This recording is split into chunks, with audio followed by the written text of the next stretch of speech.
দেখো railway exam সম্পূর্ণ কিন্তু আলাদা, কিন্তু রেলওয়ে এক্সামের একটু প্যাটার্ন আলাদা হয়। তো সেক্ষেত্রে কীভাবে প্রিপারেশন করলে রেলওয়ে টেকনিশিয়ান এক্সামের জন্য এখন থেকেই পড়াশোনাটা শুরু করতে হবে, এবং এখন থেকে সঠিক স্ট্র্যাটেজি মেনটেন করে যদি পড়াশোনাটা না করা যায় তাহলে কিন্তু কোনোভাবেই রেলওয়ে এক্সাম ক্র্যাক করা সম্ভব নয়।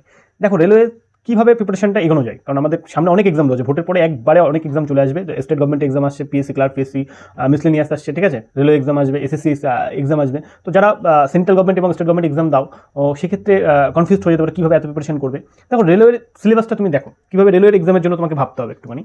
রেলওয়ে তুমি যদি টেকনিশিয়ান সিলেবাসটাকে তুমি দেখো, গ্রেড 1-এর জন্য যদি বলি, প্রথমে টেকনিশিয়ানের গ্রেড 1-এর জন্য আছে ম্যাথে আছে 20, জিআইতে আছে 15, 35 হলো, এবং জিকে আর কারেন্ট অ্যাফেয়ার্স মিলে মাত্র 10, ঠিক আছে, সায়েন্সে আছে 35, আর কম্পিউটারে আছে 20।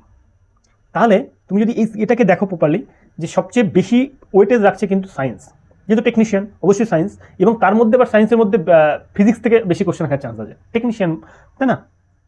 তো এটাও গেল গ্রেড 1, এবং গ্রেড 2তে যেটা আছে দেখো, যে ম্যাথ 25, জিআই 25, 50 হলো, আর জিকে আর কারেন্ট অ্যাফেয়ার্স মিলে মাত্র 10, আর সায়েন্সে কিন্তু 40। সুতরাং এখানে হেভি ওয়েটেজ আছে 40 টেকনিশিয়ানে। সায়েন্স ইজ ইম্পর্টেন্ট কারণ রেলওয়ে এক্সামের জন্য, এবং এই সায়েন্স তুমি যদি প্রিপারেশন করতে পারো, যেমনটা অনুযায়ী অক্টোবর বা এই বছরই যদি রেলওয়ে গ্রুপ ডির কোনো ভ্যাকেন্সি বেরোয়, সেখানেও তুমি সায়েন্স লাগবে, এনটিপিসিতেও তোমার সায়েন্স প্রিপারেশন হয়ে যাচ্ছে।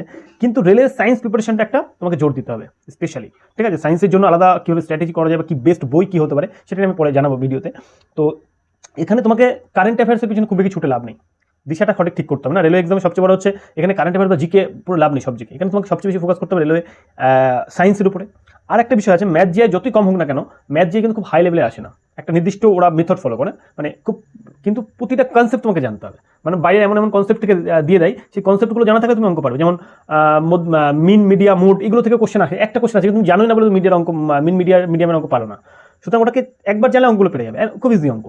ঠিক প্রতিটা কনসেপ্ট, প্রতিটা চ্যাপ্টার কনসেপ্ট তোমাকে জেনে রাখতে হবে, ছোটো ছোটো কনসেপ্টগুলো, মানে কনসেপ্টগুলো যদি জানা থাকে তুমি অঙ্ক পেরে যাবে। রেল অঙ্ক কখনো কঠিন আসে না, জিআই কখনো কঠিন আসে না, কনসেপ্টগুলো প্রতিটা চ্যাপ্টার তোমার জানা থাকতে হবে, ঠিক আছে? তাহলে এখানে তুমি যদি ম্যাথ জিআইটাকে ফোকাস করতে পারো, যে প্রতিটা কনসেপ্ট যদি জানতে পারো, এখানে তোমার আর কিছু লাগবে না।